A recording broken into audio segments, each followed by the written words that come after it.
All right, Alexander, let's talk about the Keir Starmer government's new program. And let's also perhaps talk about the event that is taking place in the UK, some European Council foreign policy event where all of the big decision makers in Europe are gathered at this moment. Keir Starmer is hosting this event, and even Zelensky showed up. Or no surprise that Zelensky showed up because the last place he wants to be in is Kiev. Anyway, what is Keir Starmer's plan going forward for the UK? Well, it's a fascinating situation because, of course, he's now Prime Minister. He has this thumping majority behind him. He's achieved it with 33% of the vote, just over a third of the vote. I have been doing a bit more number crunching, by the way, and I've established that no government has won a majority in the House of Commons with this level of support in the country. 33% of the vote does not usually produce a majority in the House of Commons, let alone a landslide majority, which again illustrates how unstable this whole setup is. So, anyway, Starmer is in this position. A lot of people say that, Britain has returned to stability. What Starmer is doing is all the things that we said he would do. He is doing more of the same. He's going to adhere to the Sunak government's fiscal targets. Probably he has no choice there, actually. The budgetary position in Britain is very bad. There's not going to be any fundamental changes in the tax structure. Apparently, that's all been ruled out. There was a King's speech. This is the speech that the King of Britain makes to the Houses of Parliament. It outlines the government's programme. There's been a lot of commentary about this. If you read the Daily Telegraph, you'd say that this is a massively ambitious and very dangerous and ill thought out program. If you go to The Guardian, you'd say this is a massively ambitious and brilliantly thought out program, which is going to lead us to the sunlit uplands. I say that there is actually no program there of any kind to speak of at all. It is more of the same sort of things that the Sunak government was already doing. You have a few things which are intended to keep the left happy. So there's going to be extensions on workers' rights, except perhaps there won't be. But anyway, that's the plan. We're going to nationalise the railways, except perhaps we won't, because when you actually look at what's being proposed, it doesn't actually seem like we are, in fact, going to set up a British railway, a British nationalised British railways of the kind that we used to have long ago. There's going to be a nationalised energy company, except, of course, that it's not actually going to produce any energy or run the oil wells or provide the electricity or do any of that kind of thing. I'm not really sure what it's going to do, to be honest. But anyway, it is going to be set up. And a little bit of class war. We're going to have VAT attached to school fees. So people who want to send their children to private schools, the fees, which are already unbelievably high, are going to get higher still because they're now going to have VAT tacked onto them, which, there is a small but fairly vocal minority of people in Britain who do send their children to private schools. They won't be happy, but Starmer probably calculates that they vote Conservative anyway. So he's not particularly bothered about that, I suppose. And it's an easy thing for him to do to appease the left. But if you put all that aside, to me, compared with what other governments have done, governments that have really changed the direction of Britain, like the Thatcher government of the 1980s, or the Wilson government of the 1960s, or the Attlee government of the 1940s. This is very, very thin gruel for an incoming government with a huge majority to do. And for the rest, foreign policy, complete reaffirmation total commitment to the neocon project in every form. The new Foreign Secretary, David Lammy, has published a big article in Foreign Affairs in which he talks about progressive realism, which essentially looks exactly like the unrealistic progressivist neoliberalism of the neoliberal humanitarian interventionists. He says there mustn't be any wars like Iraq and Libya and Afghanistan. We mustn't have that all over again. But at the same time, we made a big mistake by not intervening more in Syria and against Russia. So I don't really see what the difference is. Why he's saying, these wars were bad, but these other wars were good. Anyway, it's exactly the same. Complete reaffirmation to all of that. The Foreign Secretary, David Lammy, almost the first country he visits is Israel, where he meets with Netanyahu and appears to give Israel the unstinting support it's received before. The British government is now busy lobbying the ICC, the International Criminal Court, to revisit the arrest warrants on Netanyahu and a Gallant, and is having some success in doing that also, by the way. Starmer meets with Biden. We're told that he found Biden on absolute top form, that he was enormously impressed by Biden's. I'm only, exaggerating a little, but, that you found Biden, with an impressive grasp of every issue. And of course, we have the European leaders all come to Britain. Britain is meeting with them there. It's not exactly clear why, because we're told that Britain isn't actually going to rejoin the European Union, at least not for the moment. But nonetheless, we want to be friends with them all again. And of course, we are 100% behind Zelensky and Project Ukraine. So it's more of the same, exactly. As I said, a few little tweaks to the left with private schools, talk of public nationalized energy companies and nationalized railways, which, as I said, if you drill into it, doesn't really look very real to me. Relaxation of the planning laws to please people on the right so that you can build more houses, except again, I don't think there is going to be much actual relaxation of the planning laws because the lobbies that will stop that are so strong in the UK. We need a much more purposeful government to do that.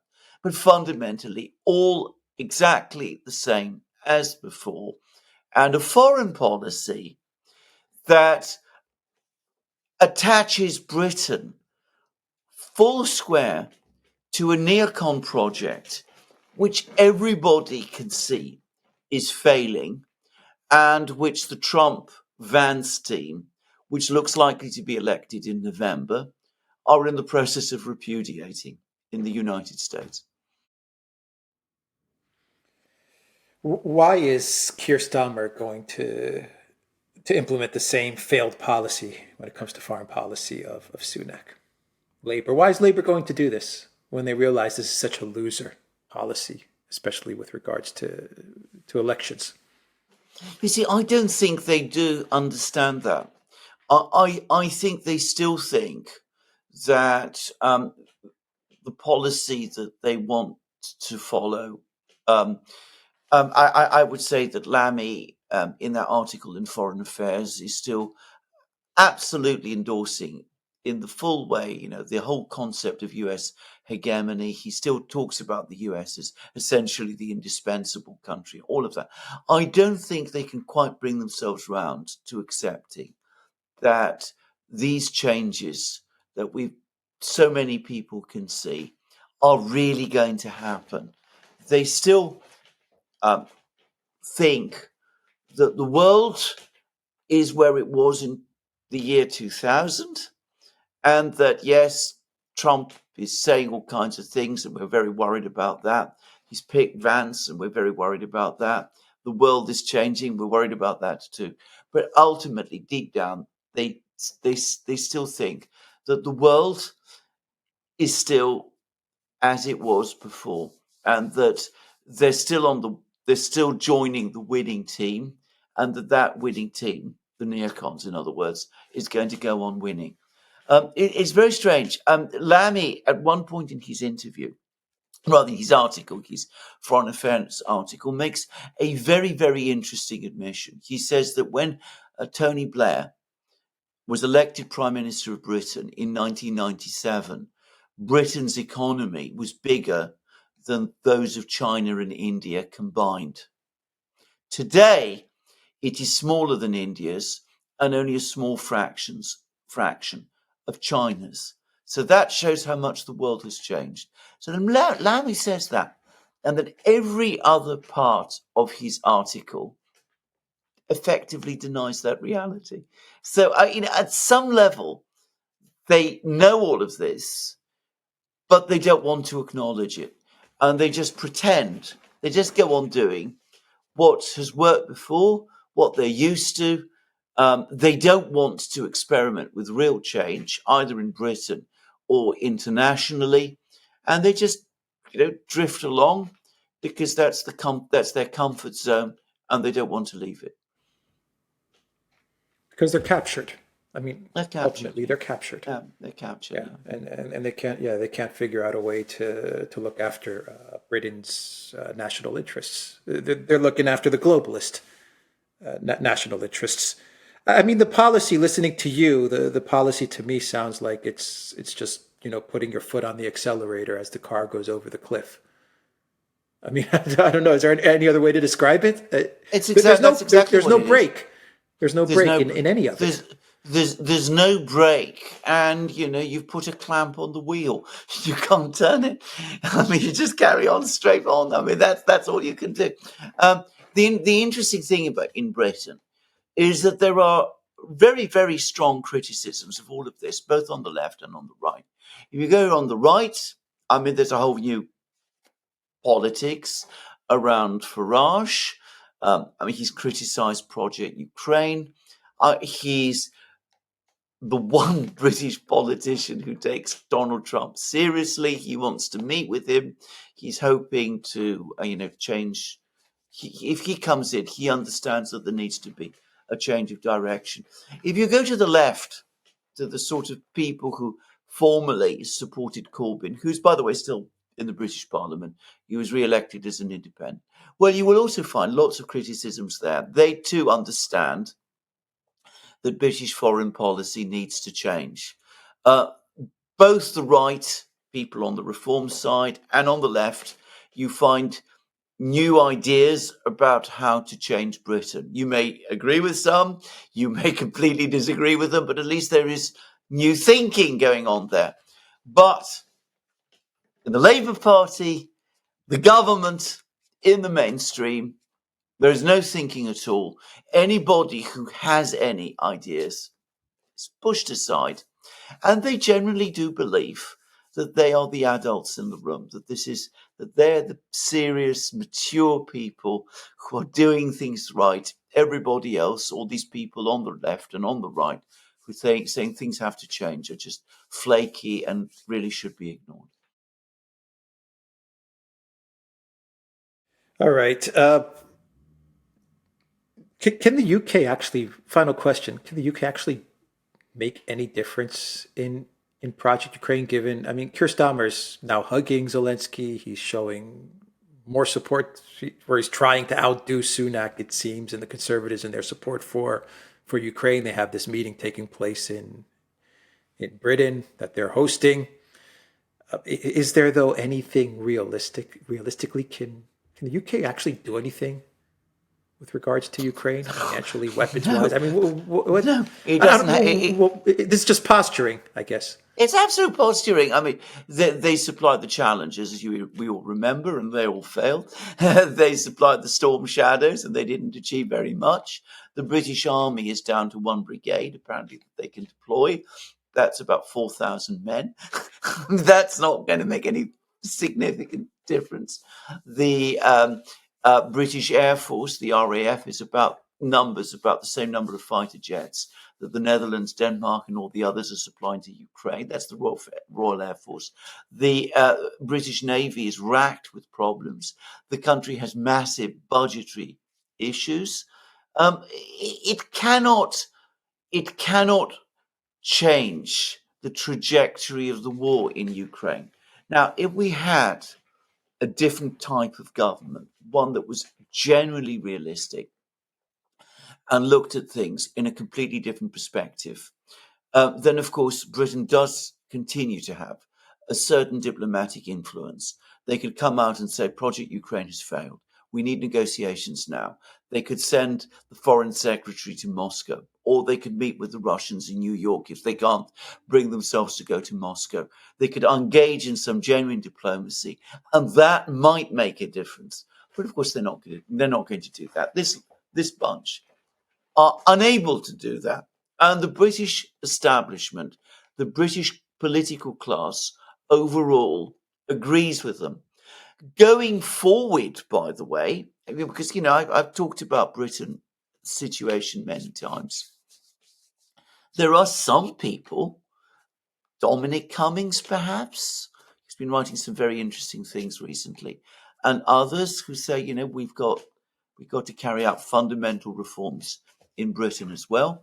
We've also got to reconsider our economic and trading relationships.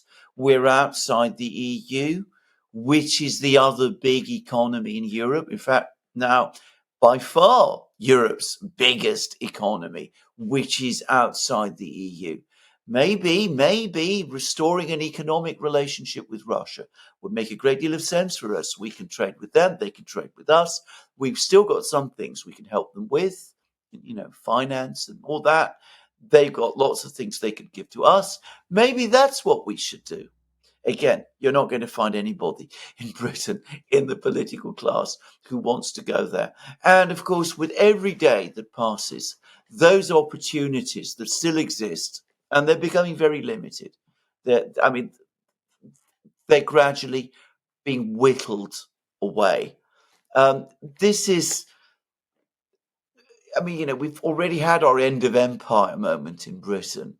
This is a kind of decay that follows from that, which for somebody who lives here and who has, feelings of deep attachment to this country, I find it very sad.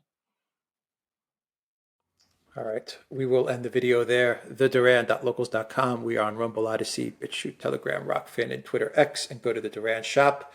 Pick up some limited edition merch. The link is in the description box down below. Take care.